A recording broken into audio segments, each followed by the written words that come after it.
Welcome to This Day in Baseball's Daily Rewind, where we explore baseball's amazing, timeless history with short, cool stories beyond the box score from 1869 to present day. And you may think, how about that? Or holy cow. And just maybe, do you believe it? I'm your host, Tom Hannon. Welcome, fans, and thank you for joining us for This Day in Baseball's Daily Rewind. This is episode 5 of the podcast named The Tale of Charlie in the Baseball Stadium. Thanks for joining us. Today we're going to rewind to April 5th, 1913 to talk about Charlie Ebbets in his ballpark, Ebbets Field. But before we do, I have some quick trivia for you. In our last podcast, I mentioned it was ironic after Bill Clinton tossed out the first pitch to open the Jake. The starting pitcher was El Presidente, Dennis Martinez. Can you tell me what ballpark was the site of Martinez's perfect game? The answer after the podcast. On April 5th, 1913, the dream of building a ballpark for Charles Hercules Ebbets came true. Charlie became a co-owner of the Brooklyn franchise, then known as the Subpars, in 1897. At the time, they played their games at Washington Park Stadium on Fifth Ave, and Charlie knew this location was not ideal for his baseball team and the vision he had. So he scouted for a new location and began acquiring land in Pigtown, in a very Disney-like move, not letting anyone know of his intention to build a stadium. He started construction in 1912.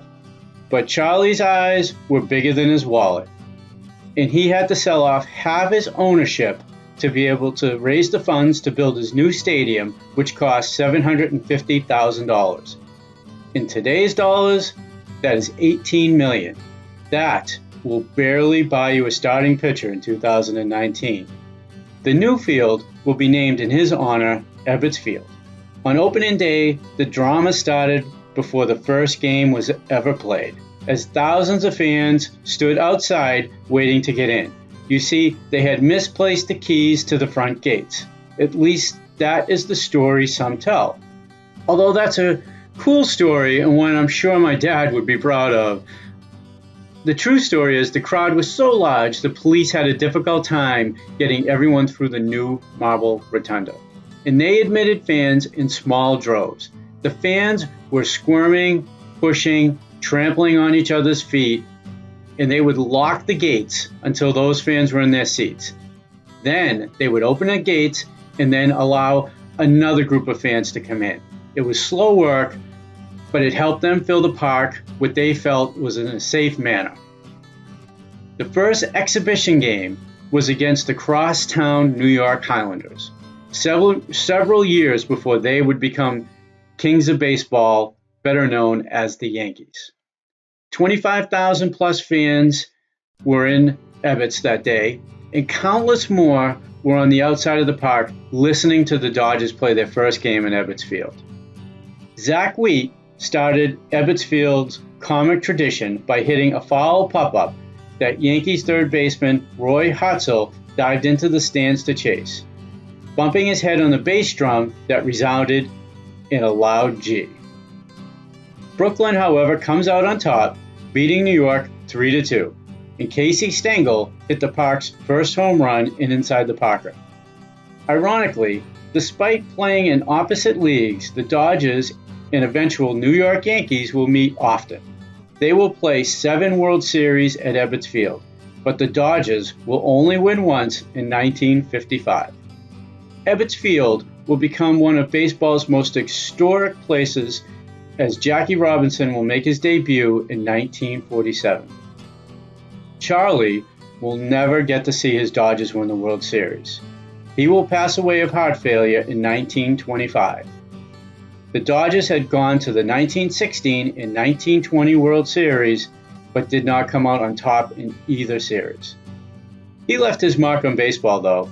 He proposed the 2-3-2 World Series format, numbers on uniforms, brought the league to a 154-game schedule, established rain checks for fans, and helped institute a draft amongst just a few of his many accomplishments. The Dodgers will eventually leave Brooklyn in Ebbets Field in 1958 for the West Coast, and sadly, Ebbets Field will be torn down 5 years later. The memories live on, as does the heartbreak for many Brooklyn residents. I once visited the site where Ebbets once stood, and I could almost feel the stadium. I could feel the presence, and it was almost like I was watching a game, even though there was no ballpark there. As a side note, although I'm from Cambridge, Mass., and I grew up following the Red Sox, I wear a Dodger blue Brooklyn hat. And in 2008, I built a replica of Ebbets Field for wiffle ball. Although I moved from the home, you can still see the images on the website littleebbetsfield.com. Trust me when I say this, if you build it, they will come. I've always loved the history of the game, and that's why I built it. It was very unique. Now, let's answer that trivia question for you. On July 28, 1991, Dennis Martinez of the then Montreal Expos pitched the 13th perfect game in baseball history, winning a 2-zip decision over one of its first franchises. He became the first pitcher born outside of America at the time to pitch a perfect game. This site would become the first to have 2 perfect games pitched, and has since been joined by 3 others.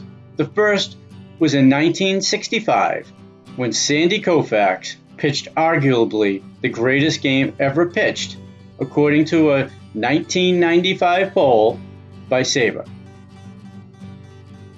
Where did it happen? Dodger Stadium. Thanks for joining us on The Rewind, and it was my pleasure to share this story with fellow baseball fans. Just a quick note, our shows are based on historical research through many sources.